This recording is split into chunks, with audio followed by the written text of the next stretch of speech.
Hello, good morning students. हमने बेटा पाठ 2 राम लक्ष्मण परशुराम संवाद शुरू किया हुआ है।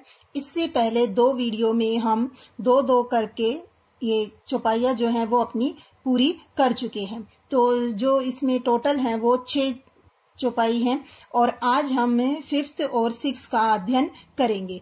आज ये पाठ जो है हमारा पूरा हो जाएगा और इस पाठ के अंत में मैं आपको इन चौपाइयों से संबंधित जो सामान्य साहित्यिक विशेषताएं बनती हैं वो बताऊंगी। तो वीडियो को ध्यान से देखें और पूरा देखें और इसको पूरे पाठ को समझने की कोशिश करें।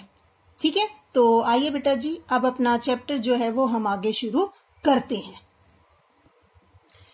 आज हम 5th जो चौपाई है वो हम शुरू करेंगे। इससे पहले हमने पढ़ा कि किस तरह से लक्ष्मण जी कहते हैं कि असली वीर वो होता है जो युद्ध भूमि में अपनी वीरता दिखाता है। युद्ध भूमि में शत्रु को सामने पाकर जो कायर व्यक्ति होते हैं वही अपनी वीरता की डींगे हाँकते हैं। ऐसा सुनकर परशुराम जी को बहुत ज्यादा क्रोध आता है और अब आगे लक्ष्मण बोलते हैं, पहले तुम्हें तो कालू हाँक जनुलावा, कि आप तो काल को हाँक लगाकर, हाँक यानी आवाज लगा लगा कर बार बार मोही लागी बुलावा, मेरे लिए बार बार बुला रहे हैं। मतलब लक्ष्मण जो हैं वो व्यंग्यपूर्ण कथन कहते हैं और इस पर परशुराम जी को संबोधित करते हुए कह रहे हैं कि आप तो बार बार काल को यानी कि यमराज को आवाज लगाकर मेरे लिए बुला रहे हैं।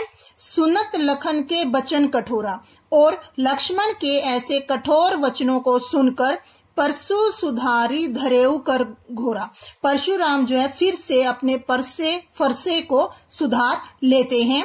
अब जनी देई दोसु मोही लोगु, अब आगे क्या कह रहे हैं परशुराम जी कि अब लोग मुझे दोष न दे, कटुबादी बालकु बद जोगु, ये कड़वा बोलने वाला बालक वध के योग्य ही है। मतलब ये इतनी देर से कड़वा बोले जा रहा है और मैं इसकी सुने जा रहा हूं, अब ये कड़वा बोलने वाला बालक जो है वो मरने के योग्य ही है। बाल बिलो की बहुत में बाचा, इसको बालक समझकर मैंने बहुत बचाया है। अब येहू मरनी हार भसाचा, लेकिन ये तो मरने के लिए तैयार बैठा है। मतलब कि मैं इसे बचाने की कोशिश कर रहा हूं लेकिन ये आगे से आगे ऐसे ही जवाब दिए जा रहा है। इसका मतलब क्या है कि ये तो मरने के लिए ही तैयार बैठा है। कौशिक कहा क्षमिए अपराधु, कौशिक अब विश्वामित्र जी बोल रहे हैं। विश्वामित्र जी कहते हैं क्षमिए अपराधु, अपराध क्षमा करो, बाल दोष गुण गनहि ने साधु, कि जो साधु लोग होते हैं वो बच्चों के गुण और दोषों को नहीं गिनते हैं। कहने का मतलब क्या है कि विश्वामित्र जी परशुराम जी को संबोधित करते हुए कहते हैं कि बालक के गुण और दोषों को पर ध्यान नहीं देना चाहिए बल्कि उनके अपराध को क्षमा कर देना चाहिए। खर कुठार में अक्रून को ही, खर कुठार में अक्रून को ही, आगे अपराधी गुरु द्रोही। मेरे हाथ में फरसा है और ये तीखी धार वाला है, साथ ही साथ मैं करुणा रहित हूं, मतलब मेरे अंदर दया नहीं है और क्रोधी भी हूं।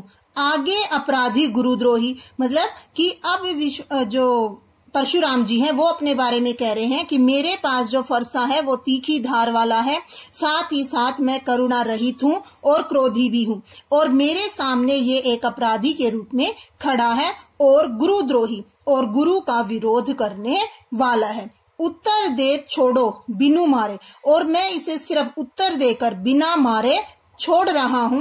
केवल कौशिक शील तुम्हारे, कौशिक यानी विश्वामित्र जी। तो परशुराम जी कहते हैं कि मैं इस बच्चे को बिना मारे छोड़ रहा हूं तो सिर्फ तुम्हारे, हे विश्वामित्र, सिर्फ तुम्हारे शील स्वभाव के कारण, मतलब तुम्हारा स्वभाव जो है विनम्र है और इसीलिए मैं इसे बिना मारे छोड़ रहा हूं। न ते यही काटी कुठार कठोरे, नहीं तो यही इसे अपने कुठार से यानी अपने फरसे से अभी काट डालता, मतलब मार देता। गुरही उरिन होते श्रम थोड़े, और थोड़े से ही परिश्रम से मैं गुरु के ऋण से मुक्त हो जाता। मतलब कि अपने आप को गुरु मान रहे हैं और कह रहे हैं कि अभी मैं गुरु के ऋण से मुक्त हो जाता, इसे यहीं पर मृत्यु के घाट उतार कर। गाधी सुनु के हृदय हसी। गाधी सुनु किसके लिए आया? गाधी के पुत्र यानी कि विश्वामित्र जी। विश्वामित्र जी मन ही मन हंसते हैं। मुनि ही हरिहर सूझे, कि मुनि को तो चारों तरफ हरा ही हरा सूझ रहा है, मतलब चारों तरफ इन्हें अपने जैसा और कोई बलवान दिखाई नहीं दे रहा है। आय में खांड ने उखमह, कि ये ईख से, ईख गन्ना, कि गन्ने से बनी हुई खांड नहीं है। अजहू ने बूझ अबूझ, कि जो मुंह में देते ही पिघल जाए। कहने का मतलब क्या है कि राम और लक्ष्मण कोई सामान्य बालक नहीं है, ये लोहे से बनी हुई उस खांड के समान है जिसे आसानी से हराया नहीं जा सकता। तो जो अगर अब तक परशुराम जी का सामना ऐसे क्षत्रियों से नहीं हुआ है जो कि उन्हें हरा सके, और राम और लक्ष्मण जो है वो कोई सामान्य बालक नहीं है, और यही बात मन में सोचकर विश्वामित्र जी जो है वो हंस रहे हैं। ठीक है, आ गया ये समझ में। अब अंतिम है हमारा, कहेऊ लखन मुनि शीलू तुम्हारा। अब आगे लक्ष्मण जी कह रहे हैं कि आपके रहते हुए शील तुम्हारा, कि आपके शील स्वभाव के बारे में कौन कह सकता है। को नहीं जान विदित संसारा, आपके बारे में तो सारा संसार जानता है, मतलब आपको पूरा संसार जानता है कि आप कैसे हैं। माता पिता ही उऋण भय निके, माता पिता के ऋण से तो आप मुक्त हो चुके हैं। गुरु ऋणु रहा सोचू बड़ जी के, अब गुरु के ऋण से भी आप मुक्त हो जाना चाहते हैं। सो जनु हमेरी माथे काढ़ा, शायद ये भी हमारे ही माथे, मतलब हमारे ही भाग्य में लिखा है। दिन चली गए ब्याज बढ़ भाड़ा, कि काफी दिन हो गए हैं इस चीज को, ब्याज भी काफी बढ़ गया होगा। मतलब कि जैसे परशुराम जी बोल रहे हैं उससे भी ज्यादा फिर व्यंग्य उक्ति में लक्ष्मण जो है उनकी बात का जवाब दे रहे हैं। अब आनिए व्यवहारिय बोली, कहते हैं कि चलिए अब व्यवहार की बातें कर लेते हैं। तुरंत देव में थैली खोली, कि आप बताइए कि आपका ब्याज जो है वो कितना हो गया है, मैं अपनी थैली खोलकर अभी दे देता हूं। सुनी कटु बचन कुठार सुधारा, ऐसे कड़वे वचनों को सुनकर परशुराम जी ने अपने फरसे को फिर से सुधार लिया। हाय हाय सब सभा पुकारा, और सारी सभा में जो भी व्यक्ति या राजा वहां मौजूद थे वो सभी हाय हाय करने लगे। भृगबर परशु देखावु मोई, की आहे भृगुवंशी परशुराम, आप बार बार मुझे फरसा दिखा रहे हैं। विप्र बिचारी बचो निरुद्रोही, कि आप जो हैं राजाओं के द्रोही हैं, मतलब राजाओं के विरोधी हैं, और मैं आपको बार बार बचा रहा हूं। मिले न कबहू सुभट रणघाड़े, आपको कभी असल में वीर मिले ही नहीं है, मतलब युद्ध भूमि में आपको कभी वीर नहीं मिले हैं। द्विज देवता घर ही के बाड़े, कि जो ब्राह्मण और देवता हैं वो घर में ही फलते फूलते हुए अच्छे लगते हैं, मतलब ब्राह्मण और देवता अपने घर पर ही अच्छे लगते हैं। अनुचित कही सबू लोग पुकारे, और ये बात सुनकर सब लोग कहने लगे अनुचित है, अनुचित है, मतलब कि लक्ष्मण ने जो ये बात कही वो बिल्कुल भी सही नहीं है। रघुपति शयन ही लखनऊ निवारे, और फिर रघुपति यानी कि श्री राम ने, रघुकुल वंशी सूर्य श्री राम ने आंखों के इशारे से लक्ष्मण को चुप रहने के लिए कहा। लखन उत्तर आहुति सरिस, लक्ष्मण के उत्तर जो है वो आहुति के समान है। किसमें? भृग बर कोपु कृष्णम, भृगकुल वंशी रूपी अग्नि में, मतलब कि जैसे यज्ञ में अग्नि होती है और वो तो परशुराम जी हैं, और लक्ष्मण के उत्तर जो है उसमें आहुति के समान है, मतलब जैसे जैसे लक्ष्मण उनको व्यंग्यपूर्ण उत्तर दे रहे हैं उससे वो ज्वाला जो है वो बढ़ती जा रही है। बढ़त देखी जल सम बचन बोले रघुकुल भानु, और ऐसे इस बात को बढ़ता हुआ देखकर रघुकुल रूपी सूर्य श्री राम ने जल के समान शीतल वचन बोले।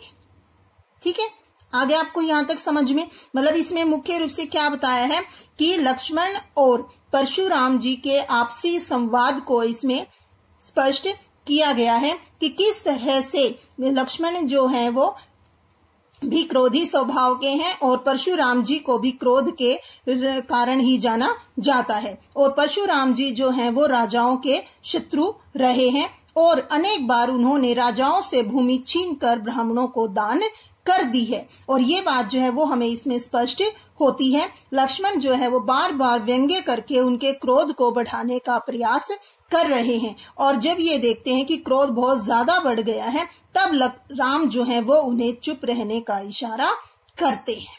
ठीक है, आगे आपको यहाँ तक समझ में। अब इसकी जो सामान्य साहित्यिक विशेषताएं बनती हैं वो मैं आपको बता रही हूँ। सबसे पहले तो यही कि इसमें जो भाषा का प्रयोग किया गया है वो अवधी भाषा है और वीर रस का इसमें प्रयोग किया गया है और ओज गुण भी हमें इसमें देखने को मिलता है। इसके अतिरिक्त कवि ने अलंकारों का प्रयोग भी इसमें अच्छे से किया है, जिसमें हमने अनुप्रास, रूपक, उत्प्रेक्षा, उपमा, पुनरुक्ति, प्रकाश और अतिशोक्ति अलंकारों को देखा है, जो कि हमें ये पाठ पढ़ने से पता चलते हैं। इसके